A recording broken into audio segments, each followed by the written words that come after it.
사랑하는 형제자매 여러분, 예배는 우리의 전 존재로 주님을 맞이하는 것입니다.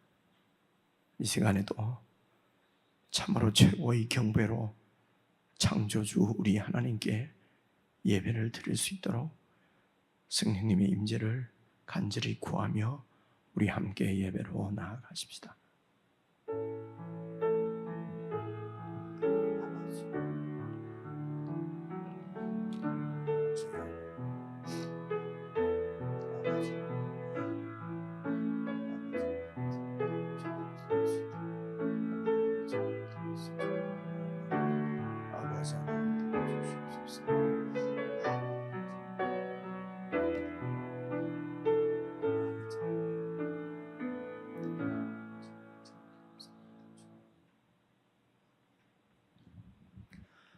하늘에 계시는 주여, 내가 눈을 들어 주께 향하나이다. 여호와 우리 하나님을 바라보며 우리에게 은혜 베풀어 주시기를 기다리나이다. 우리가 아직 죄인 되었을 때에 그리스도께서 우리를 위하여 죽으심으로 하나님께서 우리에 대한 자기의 사랑을 확정하셨느니라. 그러면 이제 우리가 그 피로 말미암아 의롭다 하심을 받았으니 더욱 그로 말미암아 진노하심에서 구원을 받을 것이니, 이는 아버지의 영광으로 말미암아 그리스도를 죽은 자 가운데서 살리심과 같이 우리로 또한 새 생명 가운데서 행하게 하려 함이라. 그러므로 너희가 그리스도 예수를 주로 받았으니 그 안에서 행하되 그 안에 뿌리를 박으며 세움을 받아 교훈을 받은 대로 믿음에 굳게 서서 감사함을 넘치게 하라. 아멘.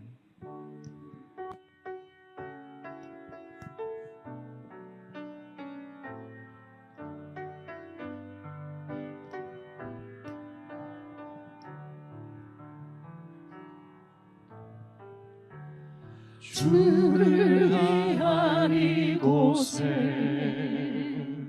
예배하는 자들 중에 그가 찾는 이 없어 주님께서 슬퍼하시네.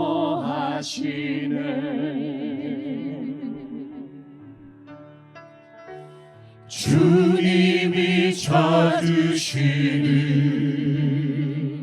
그 한 사람 그의 외자, 내가 그 사람 되기 간절히 주께 예배하네. 주 은혜로 이곳에 서 있네. 주 임재에 엎드려 절하네. 그 어느 것도 난 필요 없네. 주님만 경배해. 주 은혜로 이곳에 서 있네. 주 임재에 엎드려 절하네. 그 어느 것도 난 필요 없네. 주님만 경배. 다시 한번 찬양합시다. 주를 위한 이곳에, 주를 위한 이곳에 예배하는 자들 중에 그가 찾는 이 없어 주님께서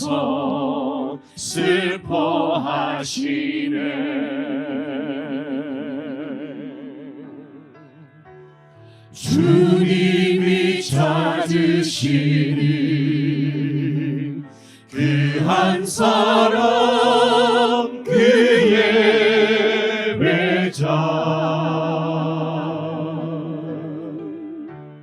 내가 그 사람 되리 간절히 주께 예배하네 주 은혜로 이곳에 서 있네 주 임재에 엎드려 절하네 그 어느 것도 난 필요 없네 주님만 경배 주 은혜로 이곳에 서 있네 주 임재에 엎드려 절하네 그 어느 것도 난 필요 없네 주님만 경배해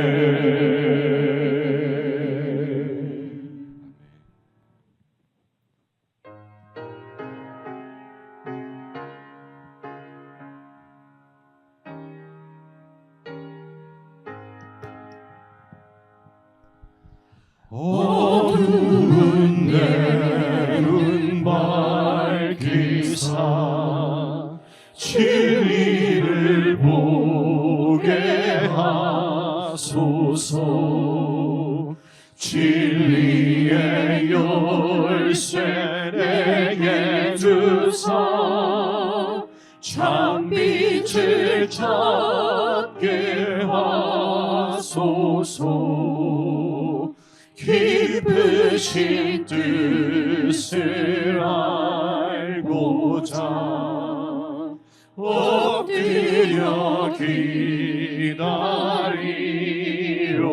기다리오리 내 눈을 뜨게 하소서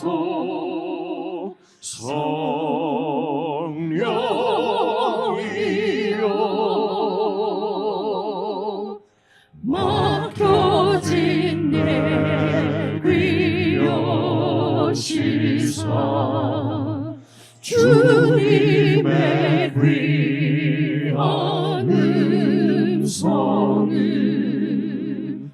이 귀로 밝히 들을 때에 내 기쁨 한량 없겠네 기쁘신 뜻을 알고자 엎드려 기다리오리 내 귀를 열어주소서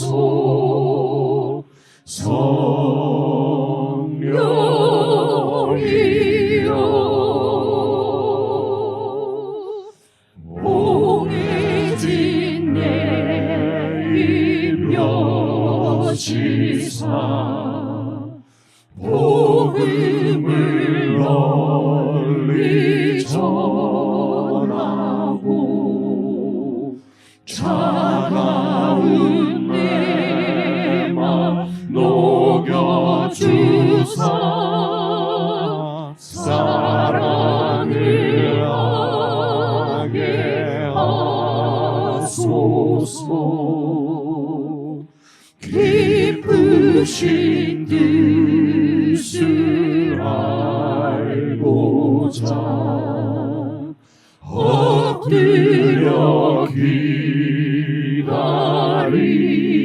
기다리오리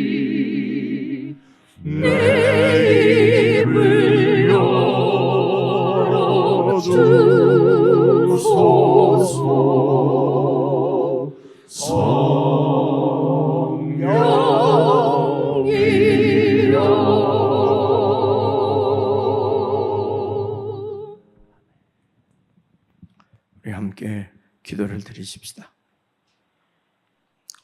정말 하나님께서 저희들을 긍휼히 여겨주셔서 우리의 눈을 열어주시고 우리 가운데 계신 주님의 영광을 볼 수 있게 해주옵소서. 우리를 새롭게 하셔서 그 주님의 찬란한 영광에 동참시키기를 원하시는 우리 하나님 아버지의 갈망을 우리가 깨닫게 하소서.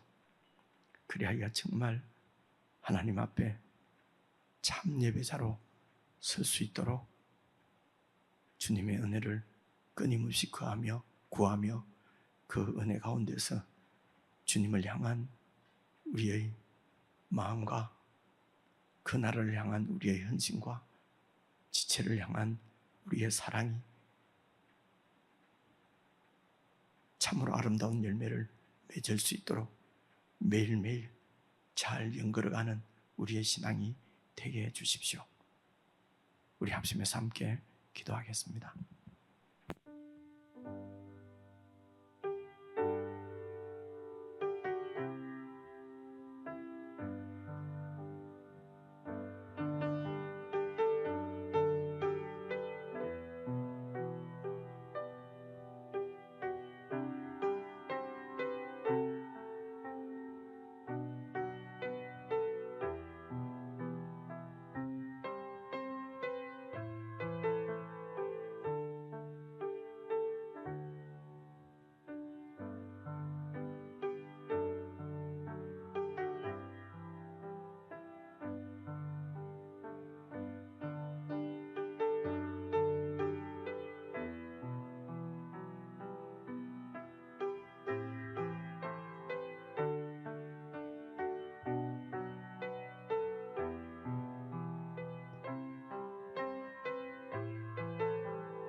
내 눈 주의 영광을 보네. 우리 가운데 계신 주님, 그 빛난 영광 온 하늘 덮고 그 찬송 온 땅 가득해. 내는 주의 영광을 보네. 찬송 가운데 서신 주님의 얼굴을 온 세상 향하네. 권능의 발을 드셨네. 주의 영광 이곳에 가득해. 우린 손에 주님과 함께 찬양하며 우리는 전진하리. 모든 열방 주 볼 때까지. 다시 한번 처음부터 찬양드립니다. 내는 주의 영광을 보내. 내는 주의 영광을 보내. 우리 가운데 계신 주님, 그 빛난 영광 온 하늘 덮고 그 찬송 온 땅 가득해 내 눈 주의 영광을 보네 찬송 가운데 서신 주님의 얼굴은 온 세상 향하네 권능의 발을 든 주의 영광 이곳에 가득해 주의 영광 이곳에 가득해 우린 손에 주님과 함께 찬양하며 우리는 전진하리 모든 열방 주 볼 때 하늘 아버지 우리를 새롭게 하사 하늘 아버지 우리 새롭게 하사 열방 중에서 주를 섬기게 하소서 모든 나라 일어나 찬송 부르며 영광의 주님을 보게 하소서 주의 영광 이곳에 가득해 우리 손에 주님과 함께 찬양하며 우리는 전진하리 모든 열방 주의 영광 이곳에 가득해 주의 영광 이곳에 가득해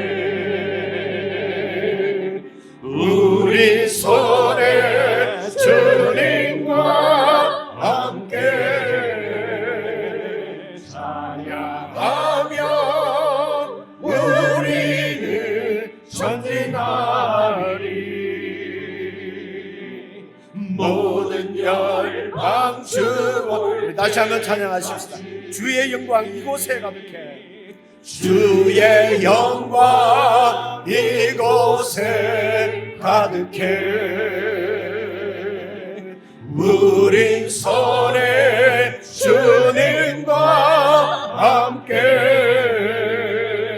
찬양하며 우리는 전진하리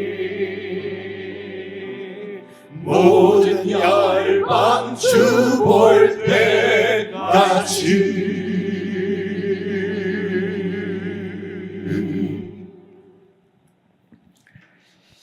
하나님 아버지, 참으로 우리의 눈이 열려 우리 가운데 쓰신 주님의 영광을 보게 해주시기를 간절히 기도합니다. 우리의 찬양 가운데 함께 하시며 우리를 돌보시는 사랑하는 우리 하나님 아버지를 볼 수 있는 눈이 열릴 수 있도록 은혜를 베풀어 주시기를 기도합니다. 그리하여 더 이상 내 문자에 붙잡혀서 전전긍긍하며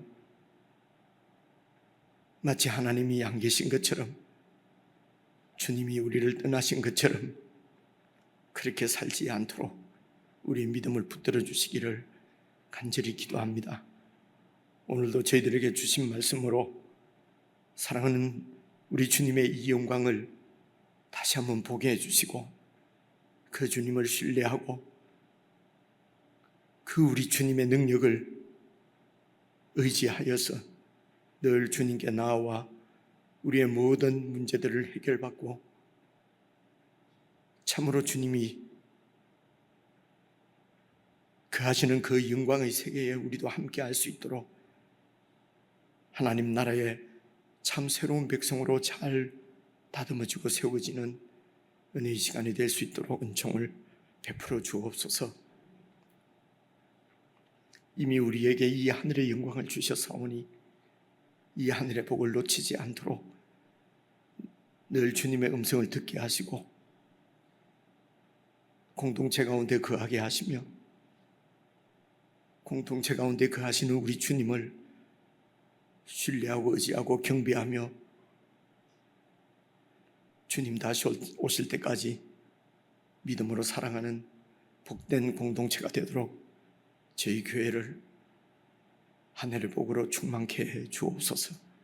예수님의 이름으로 기도드리옵나이다. 아멘.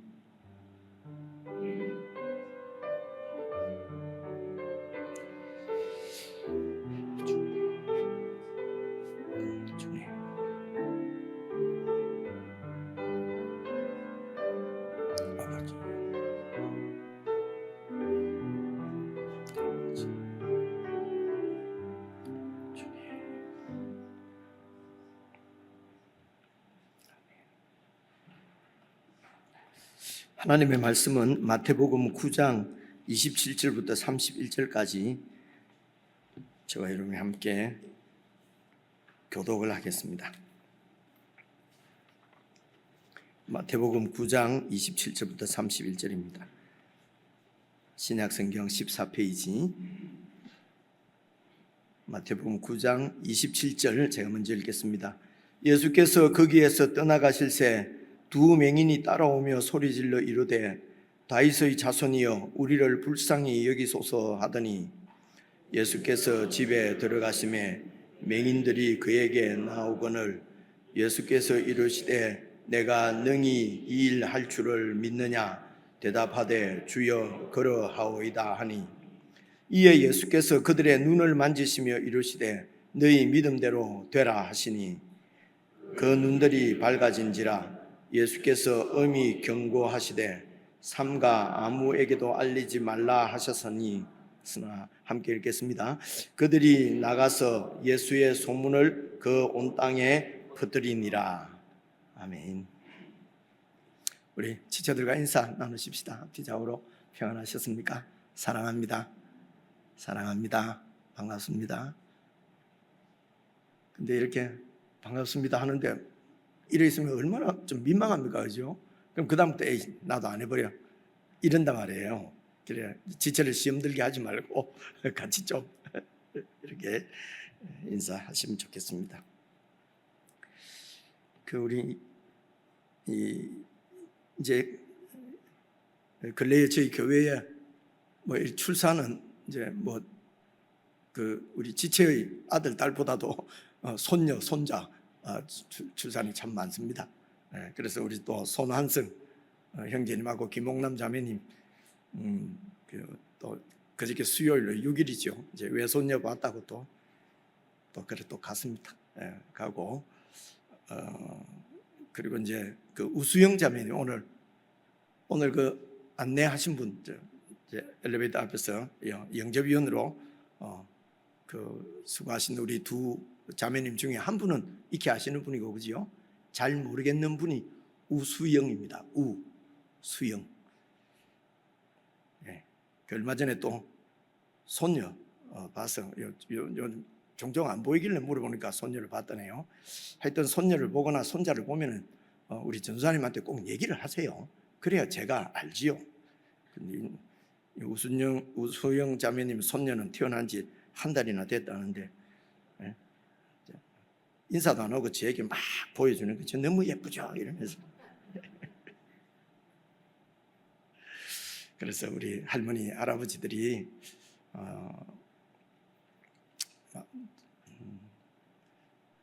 저는 큰 손녀가 고3이니까 한참 선배잖아요. 그렇죠? 여기는 거기 있네요. 저기에서는 고3인데요. 무엇보다도 어릴 때 귀엽죠. 무엇보다도 정말 기도하는 마음으로 자녀 우리 자손들을 위해서 정말 그 믿음의 본을 보이는 것이 최고의 교육입니다. 지내보시면 알아요. 그래서 우리 손주들 정말 믿음으로 잘 양육할 수 있도록 그래서 막 이렇게 막 호들갑 떠는 것보다도 그냥 정말 하나님을 섬기는 사람으로서 그렇게 잘 살아가면은 하나님께서 우리의 자손들에게도 계속해서 복을 더하여 주실 줄 믿습니다. 그리고 오늘 나가실 때에 우리 지난 주간에 모친상 치르신 우리 전정미 자매님 그 떡을 이렇게 준비를 하셨습니다. 누군지 또 잘 모르시잖아요. 하여튼 전정미 자매님들 부산서 이렇게 오셔서 우리가 잘 모를 수 있습니다. 그래서 이번 기회에 좀 이렇게 위로도 하시고 잘 그리스도 안에 좋은 친교가 있으면 좋겠습니다. 예, 오늘 읽은 말씀 다시 한번 보시면은요, 마태복음 9장 27절인데요. 예수께서 이제 거기에서 떠나가실새 두 맹인이 따라오면서 소리를 지릅니다. 예수님께 다윗의 자손이여 이렇게 부르거든요. 그래 다윗의 자손이라는 말은 그 당시에 바로 메시아를 얘기하는 것입니다. 그러니까 이 두 맹인은 바로 이 예수님이 그 유대 자기들이 기다리던 그 메시아 그리스도라고 하는 인식이 있었던 거죠. 그렇죠? 그렇게 해서 이제 그런 인식을 가졌으니까 예수님께 나오는 것입니다. 나와서 우리를 불쌍히 여기소서 이렇게 이제 말씀을 드리거든요. 우리를 불쌍히 여겨 달라는 것입니다. 이 말씀은 지난 주일에 우리가 살펴본 그 앞에 여러분 13절 9장 13절을 같이 한번 읽겠습니다. 여러분 성경 찾으셔서 같이 읽게요. 시작. 너희는 가서 내가 긍휼을 원하고 제사를 원하지 아니하노라 하신 뜻이 무엇인지 배우라. 나는 의인을 부르러 온 것이 아니요 죄인을 부르러 왔노라 하시니라. 아마 이 말씀을 이제 들은 거지요. 그래서 율법적으로 하면은 여러분 이렇게 이제 그 당시 이렇게 장애가 있으면은 이제 온전치 못하기 때문에 온전한 하나님을 이렇게 드러내지 못한다. 이래서 율법으로는 하나 성전에 나올 수가 없었어요. 그래서 그 이제 동족들로부터도 이제 이렇게 배척당하고 무시당하고 이제 그런 거지요. 그런데 그리고 또 이런 병들은 또 이런 장애들은 죄 때문에 온다고 하는 그런 의식들이 있었기 때문에 이제 그 죄인이니까 하나님 앞에 나올 수 없고 이제 이런 참 율법적으로는 아주 그렇게 도저히 하나님께로 나올 수 없는 이제 그런 상황인데 이제 이 맹인들이 바로 저 예수님이 메시아시고 그래 다윗의 자손이시고 그리고 오늘 말씀대로 내가 온 것은 제사를 하나님께서 원하시는 것은 제사가 아니고 긍휼이다. 그렇죠? 그래서 하나님으로부터 긍휼을 받아서 그 긍휼함을 이제 이 이웃에게 지체들 백성들에게 이웃에게 함께 나누는 이것이 바로 하나님이 원하시는 것인데 그런데 그 제사가 바로 그렇게 하나님과의 관계가 그렇게 맺어져서 그렇게 해서 하나님으로부터 받은 긍휼로 지체들을 섬기는 것이 긍휼인데 그것이 바로 율법이 참으로 의미하는 바인데 이 율법이 사람을 정죄하고 사람을 차별하고 사람을 소외시키고 하나님께 나오지 못하게 하고 도리어 사람을 죽이게 되는 것이 된 것이죠. 근데 이제 그래서 이 두 맹인이 예수님께 다윗의 자손이여 우리를 불쌍히 여겨 주십시오. 율법을 뛰어넘어서 주님의 긍휼에 이렇게 호소를 하지요. 그러니까 28절을 보시면요. 자, 다시 28절 봤어요. 예수께서 집에 들어가심에 이제 맹인들이 그에게 나오거늘 예수께서 이르시되 보십시오. 내가 능히 이 일 할 줄을 믿느냐? 대답하되 주여 그러하오이다 하니 그러니까 내가 능히 이 일을 할 줄로 믿느냐? 그렇습니다. 그러니까 29절 이에 예수께서 그들의 눈을 만지시며 이르시되 너희 믿음대로 되라 하시니 그래서 여기에서 믿음이 무엇인지 우리가 볼 수가 있습니다. 믿음은 예수님께서 누구신지를 바로 인식하고 그분은 메시아십니다. 바로 인식을 하고 그래서 그분의 권위를 바로 알고 그 권위에서 나오는 권세, 그 능력, 힘을 신뢰하고 그래서 그 힘을 의지해서 신뢰해서 내 문제를 주님 앞에 내어놓는 것입니다. 이것이 믿음입니다. 그분이 누구신지 먼저 알고, 그리고 그 누구시라고 하는 그 권위에서 나오는 권세를 신뢰하고 그 권세에 내 연약함을, 내 문제를 맡기는 것이란 말입니다. 그러니까 이제 30절 보니까 그들의 눈들이 밝아졌습니다. 그 다음 보시면요, 예수께서 엄히 경고하시되 삼가 아무에게도 알리지 말라. 아무에게도 이 일을 알리지 말라는 것입니다. 그런데 이 일이 알리지 말라고 하신다고 안 알려지겠습니까? 31절 보니까 그들이 나가서 바로 예수의 소문을 그 온 땅에 퍼뜨리는 것입니다. 그럼에도 불구하고 예수님께서 이 두 맹인에게, 눈뜬 맹인에게 아무에게도 알리지 말라고 하시는 예수님의 마음은 어떤 마음이겠습니까? 아마 이런 뜻 아닌가 싶습니다. 우리가 묵상을 해야 될 것은요, 예수님께서 이 땅에 오신 이유가 사실은 우리의 이런 육체적인 문제를 해결하러 오신 메시아는 바로 우리의 이 땅의 삶, 육체적인 문제를 해결해 주시는 분이다 라고 하는 오해를 갖지 않게 하시려고. 예수님께만 가면은 이런 내 병도 고쳐지고 이런 살림도 나아지고 또 뭐 성공도 하고 출세도 하고 경제도 부흥하고, 이제 이런 오해를 갖지 않도록 이렇게 삼가 아무에게도 이 얘기는 하지 말라, 이제 이렇게 말씀하신 것이 아닌가 싶습니다.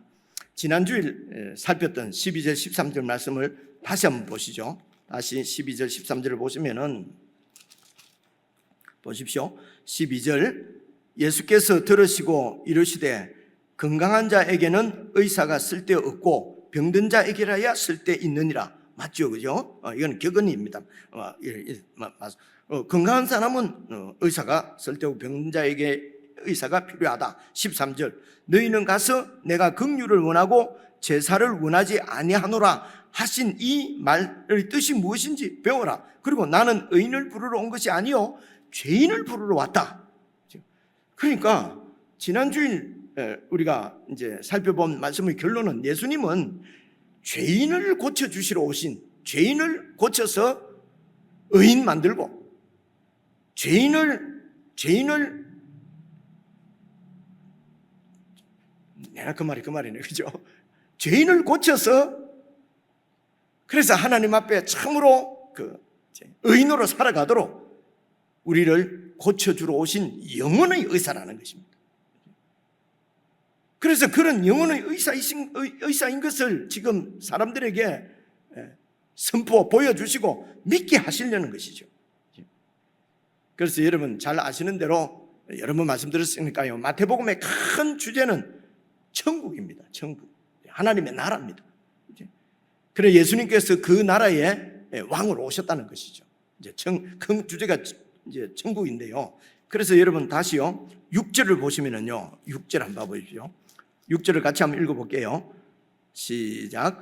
그러나 인자가 세상에서 죄를 사하는 권능이 있는 줄을 너희로 알게 하노라 하시고 중풍병자에게 말씀하시되 일어나 내 침상을 가지고 집으로 가라 하시니, 그래서 죄를 사하는 권세, 권능, 그 능력이 있는 것을 너희로 알게 하려고 이제 중풍병자에게를 치유해 주십니다. 세상 나라의 왕은 어떤 방식으로든지 힘으로 왕이 됩니다. 최고로 많은 힘을 가진 자가 왕이 되는 거죠. 그래서 보통 세상 나라는 이제 쿠데타에 의해서 이렇게, 여러분 우리가 제국도 쭉 보니까 얼마 전에 이 스갈에서 말씀하시면서도 나오는 다리오 왕은요, 바로 고레스의 왕조가 아니에요. 고레스 그 아들인 캄비세스가 왕하고, 그 다음에 누가 왕 좀 6개월인가 하다가 바로 다리오 쪽으로 넘어가거든요. 쿠데타입니다. 쿠데타에 의해서, 힘에 의해서 바뀌거든요. 민주정부, 그것도 민주정부라는데도 다 이제 이 표 대결 싸움이잖아요. 그죠?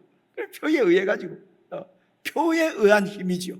표에 의한 힘으로 쿠데타죠. 내 편을 많이 끌어모아 가지고, 그래 세상 나라는 이런 힘, 이런 무력으로 세워지는 나라입니다. 근데 예수님은 어떤 힘을 갖고 계십니까? 사람은 우리의 죄를 사해 주시는, 세상에서 하늘나라가 아니고 이 세상에서 죄를 사하는 능력을 가지고 계신다는 것입니다. 그 능력으로 사람들을 죄를 사하시고 사람들을 새롭게 해서 의인으로 만드셔서 그 의인들로 당신의 나라를 세우시는, 그래서 그분은 여러분 마태복음 1장 21절에서 예수라 하라. 그는 자기 백성을 그들의 죄 가운데서 구원하실 자시다. 그래서 자기 백성들을 죄에서 구원해서 자기 백성을 삼아서, 그리고 예수님의 그 영광과 동일한 영광을 함께 누릴 수 있도록, 여러분 스가랴 말씀도 보십시오. 그 하나님의 영광을 누리지 못하는 대제사장의 옷을 하나님께서 다 새로 입혀주시지 않습니까? 그래서 우리의 죄를 사하신다는 것은 새 사람으로 만들어서, 그리고 새 삶을 살 수 있도록 우리를 양육하셔서 고치셨어요. 연약한 부분은 고쳐주시고, 병이 들은 부분은, 영적인 병이 들은 것은 치유해 주시고, 그렇게 해서 그 새 생명의 삶을 살 수 있도록, 이것이 죄를 사하는 권능입니다. 그렇게 해서 당신의 백성들로 이 세상에서는 완전히 세상의 힘으로 그렇게 지배하는 나라가 아닌, 정말 그 하나님의 긍휼과 하나님의 긍휼로 서로 그 긍휼함을 입은 자들이 정말 하나님 앞에 참으로 감사를 드리고, 이게 예배죠. 그 받은 긍휼로 이웃을, 지체를 긍휼히 여기며 그렇게 함께 세워가는 천국, 여러분 생각만 해도 참 소망이 생기지 않습니까? 근데 한번 들어가고 안 생겨요. 저는 설교하려고 계속 생각을 하니까요, 여기 빨려 들어가는 거예요. 이런 의미에서는 제가 가끔 얘기했죠. 목사 하는 것이 참 좋다. 여러분 자녀들 중에서 목사, 근데 또 어떨 때 또 목사 가능하면 하지 말았네 또 그러잖아요. 그럼 또 목사가 맨날 이 말했다 저 말했다 이런 식으로 얘기하지 마세요. 이제 이러면은 아주 좋은데 또 이제 또 안 좋으면은 나중에 그때 가서 얘기를 하고, 정말 좋아요. 그래서 영혼의 의사입니다. 그래서 여러분 14절, 15절부터 이제 오늘 봐야 되죠, 그죠? 12절, 13절, 그리고 14절, 15절. 그래서 이 천국은 여러분 사람들의 어떤 이런 종교적인 활동이나 종교적인 열심으로 세워지는 나라가 아니라는 것입니다. 이것은 하나님께서 예수님을 통해서 우리에게 주시는 생명으로 세워지는 나라지, 어떤 종교적인 활동, 열심으로 세워지는 나라가 아니라고 하는 것을 보여주시는 것이 14절, 15절입니다. 제가 읽어볼게요.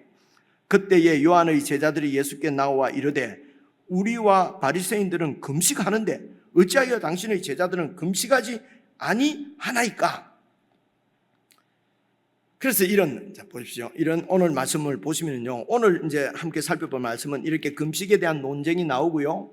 그리고 또 어떤 그 관리의 딸이 죽었어요. 근데 죽은 딸을 살려주시고, 그리고 또 혈루증 앓는 여자가 와서 이렇게 딱 예수님 옷에 손을 댔는데 또 낫고, 그리고 이제 소경의 눈도 열어주시고, 그리고 그 다음 오늘 이제 34절까지 볼 텐데요, 귀신 들려 말 못하는 사람도 고쳐주시고, 그러니까 이 성경을 보면요, 이런 기적 저런 기적 이런 에피소드들을 막 그냥 이렇게 이야기들을 모아놓은 것 같은 그런 느낌이 들어요. 그래서 읽으면 그냥 이야기가 탁탁 끊기는 것 같아요.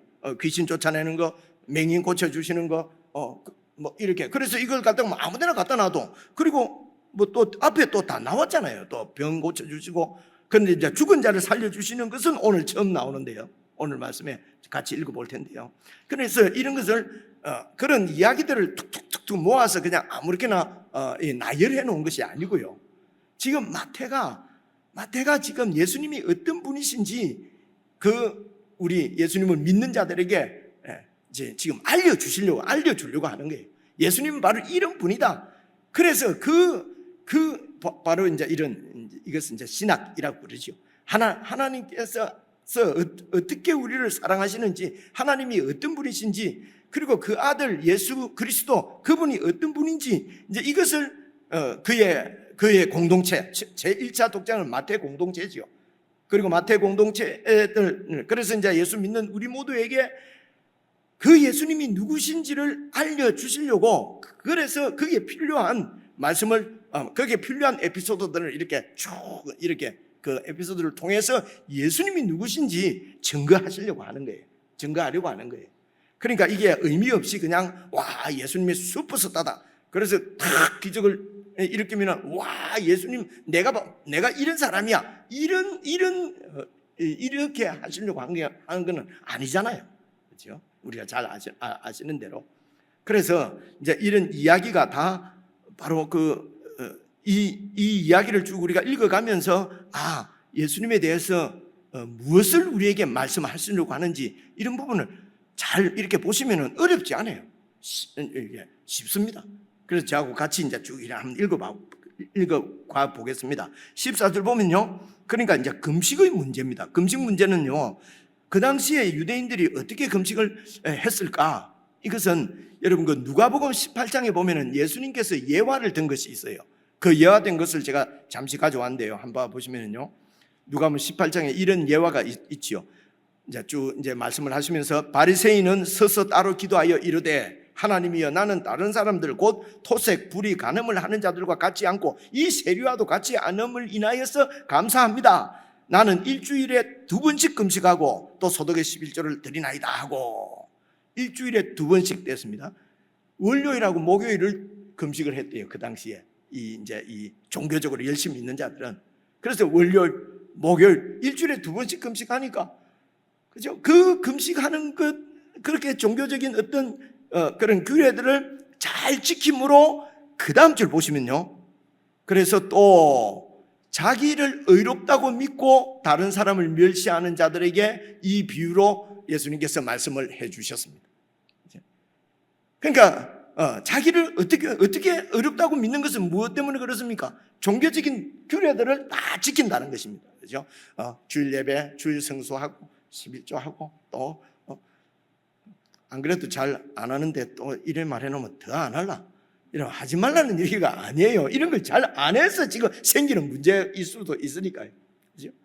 이제 그런 규례를 잘 지키면은 나는 수요 예배도 오고 새벽 기도도 오고, 그러니까 다른 사람보다도 좀 더 의롭고, 그죠? 그래서 우리 교회에서 제일 의로운 사람은 저지요.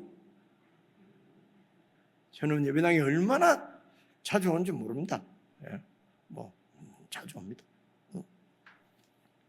그 다음에 헌금을 얼마 하는가를 가지고 또 해보려고 하니까 우리는 막 그런 것 때문에 그냥 무기명으로 하니까 누가 많이 내는지, 누가 더 의로운지 알 수가 없어요. 지금 너무 좋잖아요. 다 똑같이 의롭고, 돈 내는 사람이나 안 내는 사람이나 없으면 못 내는 것이고, 돈이 한만 있어도 낼 수 있는 마음이 없으면 가난한 사람이죠.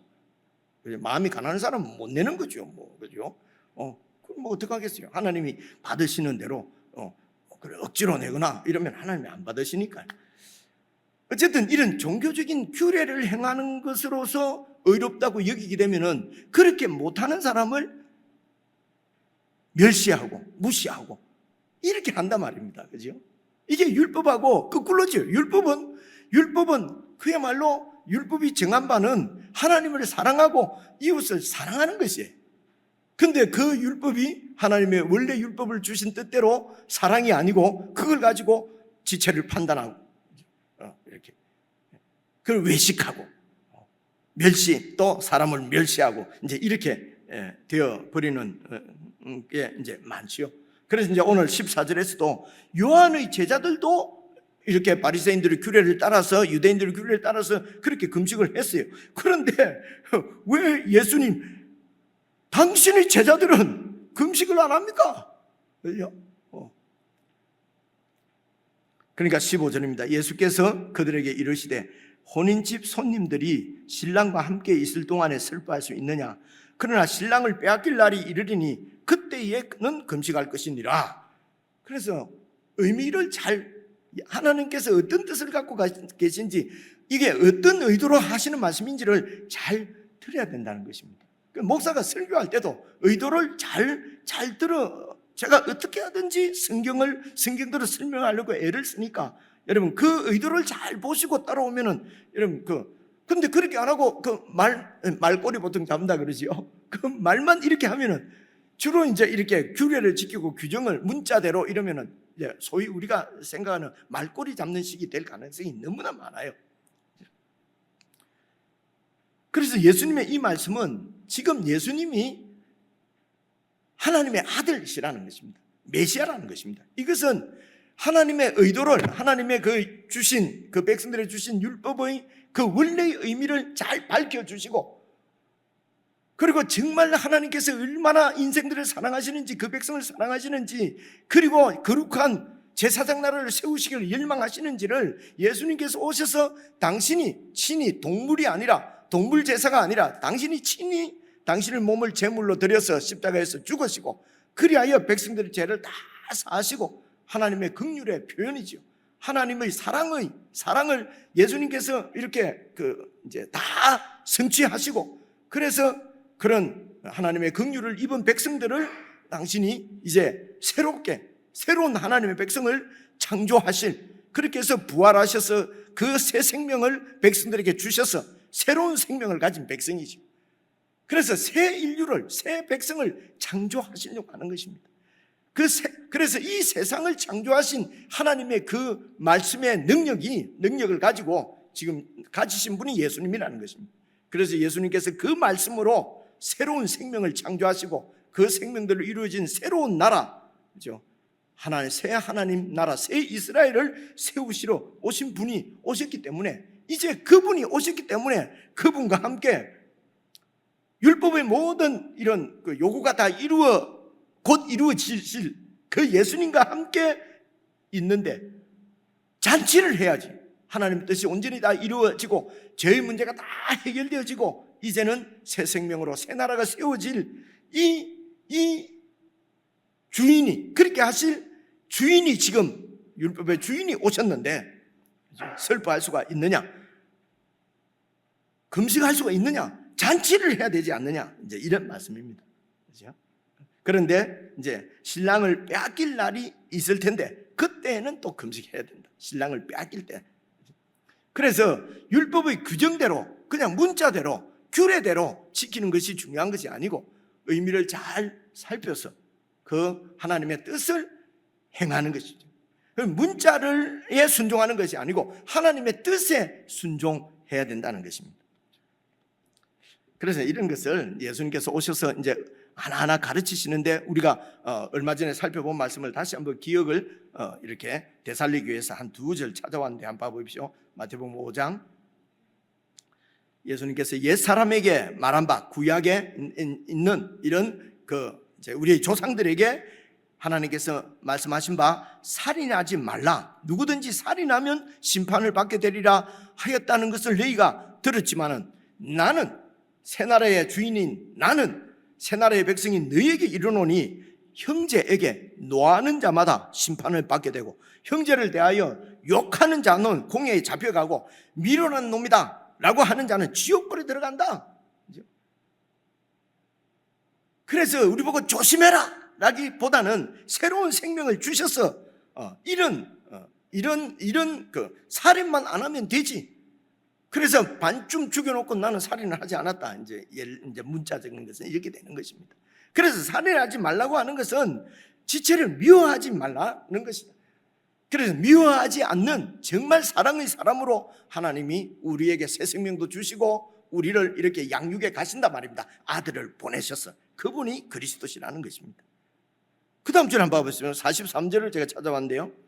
또 네 이웃은 사랑하고 네 원수는 미워하라. 이게 뭐 인지상정이죠. 그렇죠? 아무리 좋다가도 내한테 대해서 뭐 나쁜 소리 누가 했다 그러면요, 아직도 막 배기가 싫고 내가 모르는 줄 아나 다 알고 있는데. 그러니까 이게 막 이간질을 해서 너 들어올 수도 있고요, 오해할 수도 있고 참 복잡하거든요. 그래서 막 원수를 어떻게 내가 이렇게 사랑할 수 있느냐? 그냥 되는 대로 솔직하게 살아야지. 그래서 미우면 밉다 그러고 그래서 솔직한 사람이 얼마나 참 나 싫어요. 솔직한 사람. 정직하면 좋겠는데 나는 솔직하다 이러면서 자기 속에 있는 대로 다 얘기하는 거죠, 그죠? 이거 어디서 들은 얘기인데, 얼마 전에 전사님도 이런 얘기 하던데 어디서 당해 누워야지 그런 얘기를. 이 인지상정이다. 그런데 44절 보면 나는 너희에게 이르노니 너희 원수를 사랑하고 너희를 박해하는 자를 위해서 기도하라는 거예요. 안 되죠. 안 됩니다. 그래서 새 생명을 주셔서 그리고 그 생명이 발휘할 수 있도록 우리를 양육하신다는 거죠. 고치신다는 것입니다. 치유하신다는 것입니다. 이게 영혼의 의사가 하시는 일이에요. 그죠? 그래서 그 다음 절 바로 읽어보시면요, 이같이 한즉 하늘에 계신 너희 아버지의 아들이 되리니, 그렇게 안 하면 아들이 아니고가 아니고 이제 정말 우리가 하나님의 아들로 구원을 받았는데, 그런데 정말 이렇게 원수는 미워하고 그 형제는 사랑하고가 아니라 원수까지도 사랑하고 위해서 기도할 수 있는 사람이 그렇게 됨으로 봐서 야, 저럴 사람이 아닌데 역시 하나님은 대단하시다. 하나님의 아들 예수 그리스도의 죄사하는 권능이 바로 이런 것이구나 라고 하나님의 아들로 드러난다는 것이죠. 이 말씀은 그 말씀이죠. 하나님의 아들이 되리니 이는 하나님이 그 해를 악인과 선인에게 비추시며 비를 의로운 자와 불의한 자에게 내려주심이라. 너희가 너희를 사랑하는 자를 사랑하면 무슨 상이 있으리요? 세리도 너희가 죄인이라고 하는 죄인들도 다 그렇게나 한다. 뭐 잘난 거 있냐? 그렇죠? 그래서 몇 가지 됐습니다. 규정이나 규례를 잘 행하는 것으로 의인이라고 생각하지 말고 영혼의 의사이신 예수님께 나와서 그분께 고침을 받으라는 것입니다. 그분의 말씀을 잘 들어서 내 문제가 무엇인지 말씀을 통해서 밝혀지고 그분의 권세를 의지해서 그분의 능력을 신뢰하고 그분께 내 문제를 내려놔라는 것입니다. 그렇죠? 그렇게 해서 이제 오늘 우리들에게도 이제 정말 하나님께서 은혜를 주셔서 이제 조금 드러내려고 하는 것이 좀 없어졌지요. 그만하고 싶은 마음이 좀 이제 사라졌어요. 이런 감정들, 그죠? 정말 내 속에 그냥 미워하는 마음이 아무리 하려고도 안 되는데 정말 주께서 은혜를 주셔서 그냥 지체가 사랑스러워졌어요. 이런 감정들이 오가면 참 좋겠죠, 그죠? 근데 예수 믿었더니 문제가 해결돼가지고 그냥 돈이 2배로 벌린 거 있죠? 이렇게 내가 기도하고 믿음으로 살았더니 내 주식이 그냥 2배로 뛰었어요. 이런 감정을 자꾸 할까봐 간증하지 말라는 거죠. 제가 오해할까봐 삼가 네 눈뜬 걸 얘기하지 마라. 오해할까봐. 예수님은 그런 우리의 물질적인 성공과 축복 그럼 안 해준단 말입니까?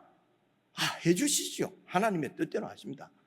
그것을 갖다가 내가 믿음이 좋았기 때문에 하나님이 이런 소위 축복을 주셔서 성공하게 해주셨다, 출세하게 해주셨다면 그런 성공이나 출세를 못한 사람은 어떡합니까? 저는 믿음이 저래 믿어갖고 되겠냐?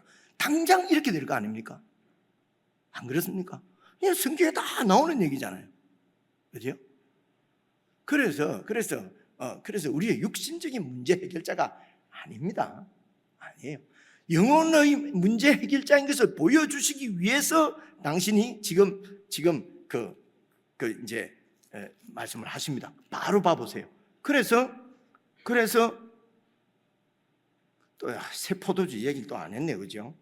이게 다 그 얘기입니다. 여러분 16절 보시면요, 생배 조각을 낡은 옷에 붙이는 자가 없나니 이는 기운 것이 그 옷을 당겨 헤어지면 하게 된다. 이 말은 헌 옷이 있는데 여기가 이제 헤어졌어요. 그러면 이제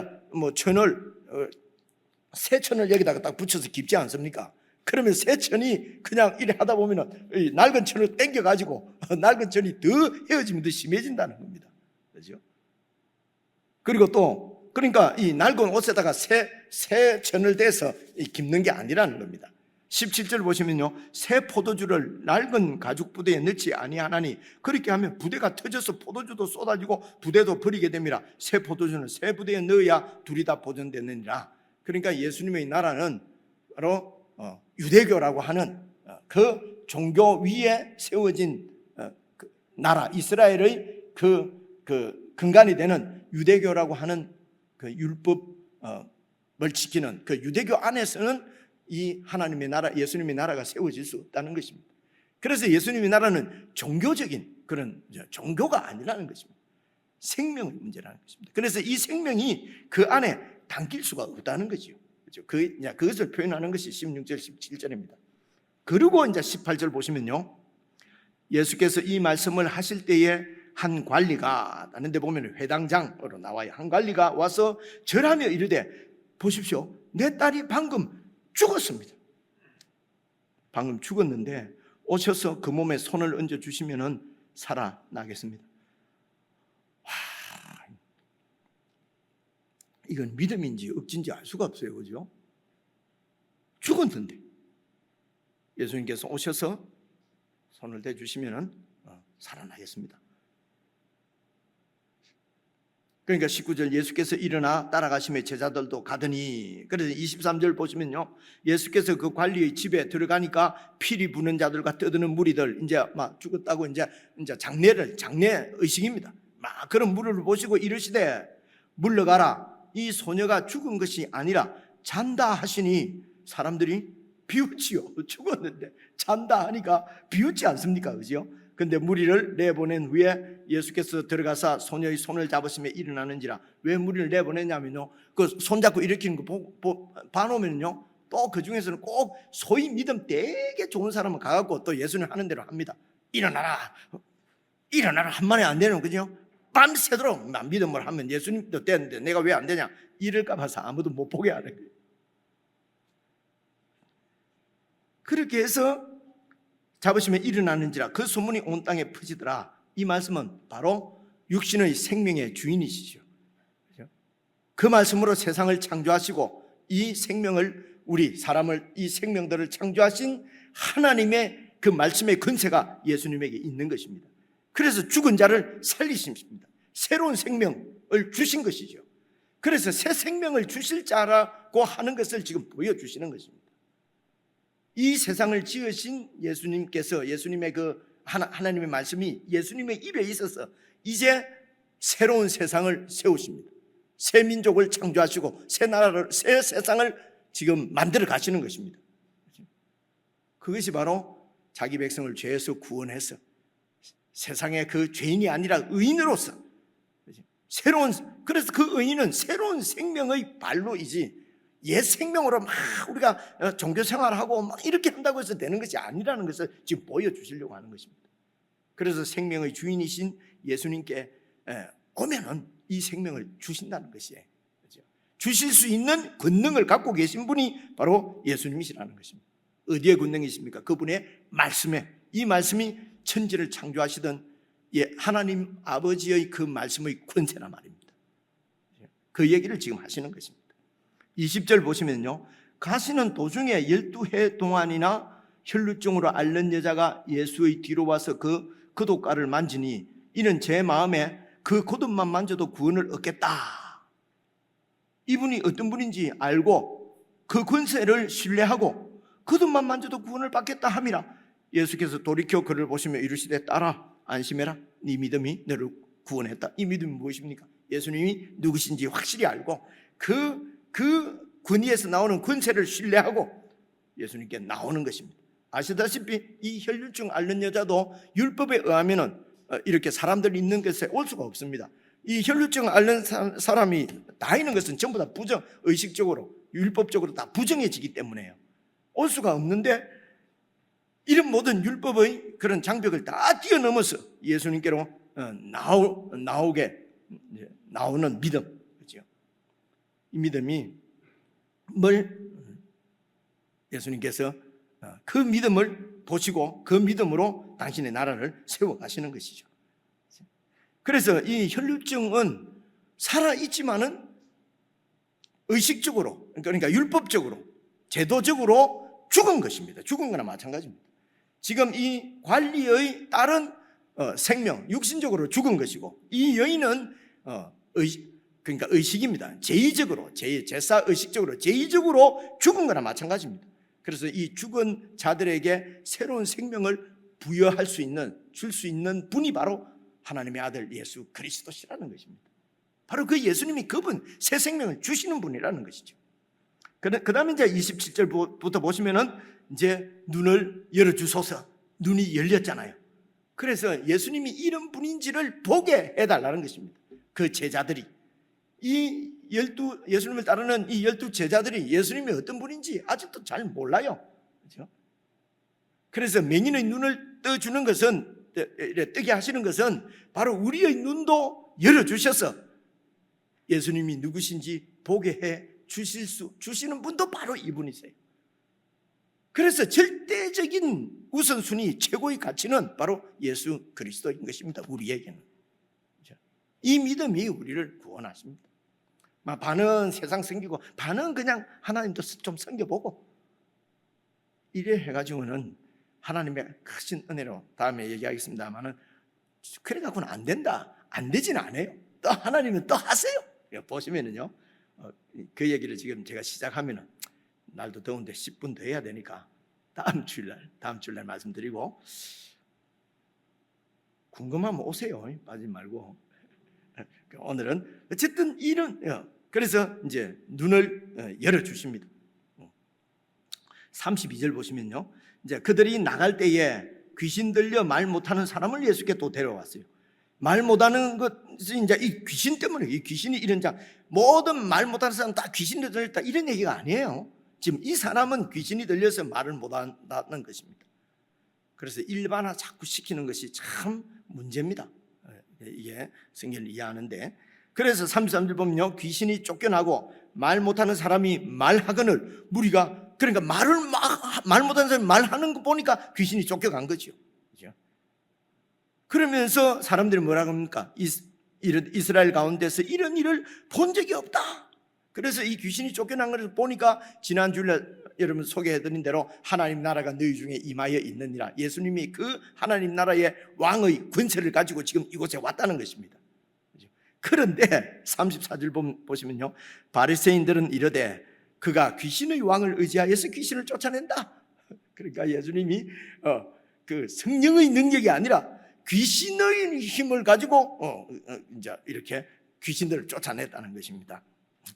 그래서 아무리 증거를 보여주시고 이렇게 하나님 나라가 임한 것을 보여주셔도 안 보는 자는 안 봅니다.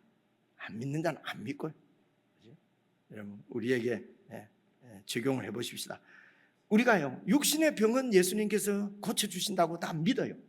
안 고쳐주더라도 다 믿어요. 육신의 병은 그래서 막 기도하잖아요. 병 고쳐주세요. 그렇죠?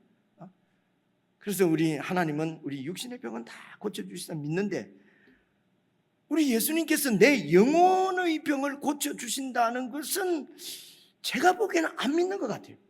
그죠?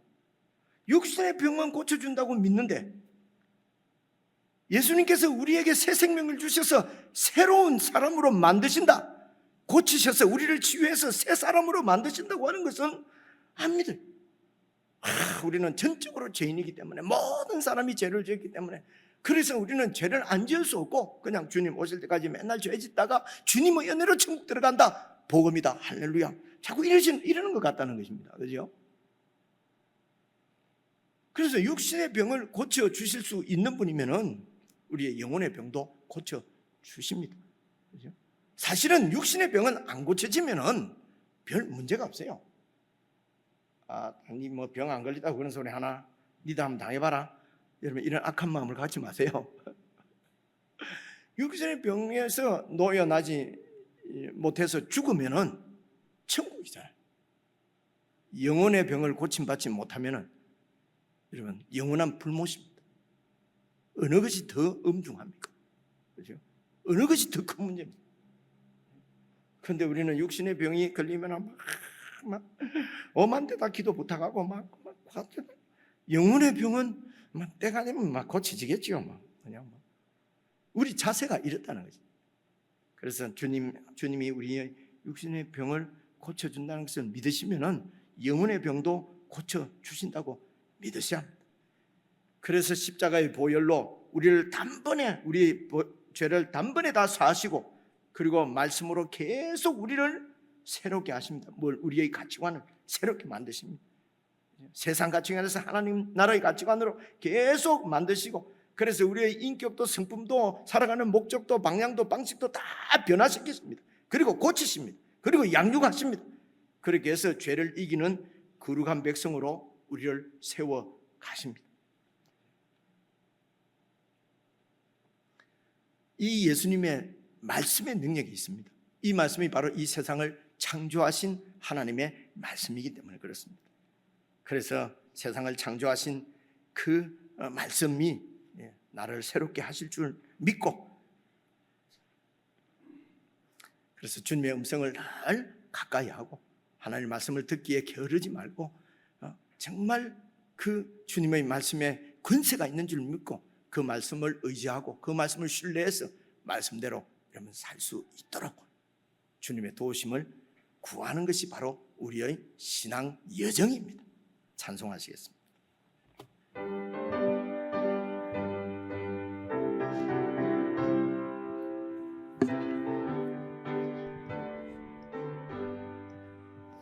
주의 음성을 내가 들으니 사랑한단 말일세. 믿는 마음으로 주께 가오니 나를 영접하소서. 내가 매일 십자가 앞에 더 가까이 가오니 구세주의 흘린 보배 비로소 나를 정케 하소서. 주여 넓으신 은혜 베푸사 나를 받아주시고 나의 품은 뜻 주의 뜻같이 되게 하여 주소서. 내가 매일 십자가 앞에 더 가까이 가오니 주세주의 흘린 보배 비로소 나를 정케 하소서. 우리 구주의 넓은 사랑을 증명할 자 없으며 주가 주시는 참된 기쁨도 헤아릴 수 없도다. 내가 매일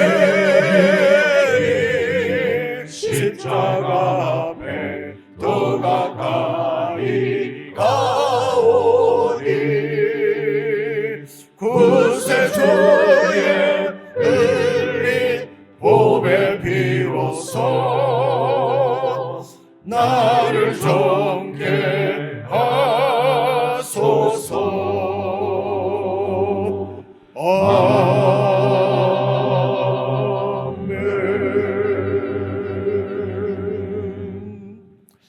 1분 정도 개인적으로 기도를 드리십시다. 우리의 신앙을 다시 한번 살펴보고 그저 어떤 종교적인 규례나 종교적인 활동에 머물러 있는 신앙은 아닌지, 참으로 말씀을 통해서 하나님의 뜻을 깊이 깨달아가며 그 말씀이 우리의 모든 가치관들, 생각들, 삶의 방식을 매일매일 바꾸고, 그리하여 주님이 내가 품은 뜻이 주님의 뜻과 같아지는 때까지 우리를 양육해 가시는 주님을 의지하고 신뢰하고 그분께 늘 나아가서 그분을 절대 가치로 모시고 그분의 음성을 듣고 있는지 우리 자신들을 살펴보며 정말 주님 의지해서 주님 오실 때까지 이 새 생명의 삶을 신실하게 살 수 있도록 성령님 우리 가운데 은혜를 베풀어 주시고 충만히 역사해 주십시오. 우리 개인적으로 한 1분 정도 기도하겠습니다. 아버지 주시옵소서. 오 하나님, 아버지 하나님 아버지, 하나님 아버지,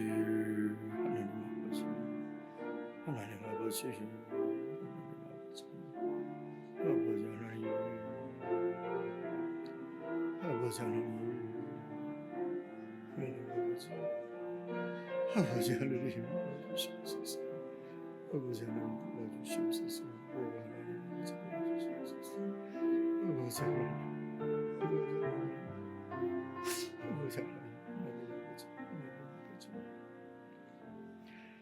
하나님 아버지, 예수 그리스도의 죽으심과 부활을 통하여 우리에게 주신 새 생명, 하늘의 생명, 이 생명이 아무 걸림없이 새로운 능력으로 우리의 삶을 주장하고 지배하고 인도할 수 있도록 우리가 더욱 주님의 말씀을 의지하고 말씀을 통해서 주님 앞에 더 깊이 나아가고 사랑하는 주님과 더 깊은 교제를 나눌 수 있도록 성령께서 우리 마음을 늘 감동하시고 인도해 주시기를 간절히 바라고 기도합니다.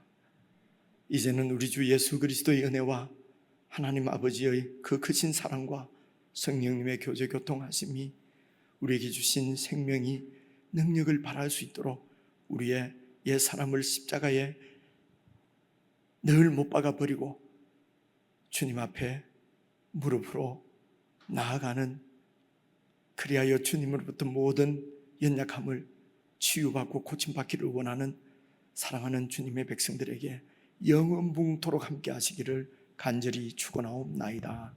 아멘. 찬양하리 만군의 주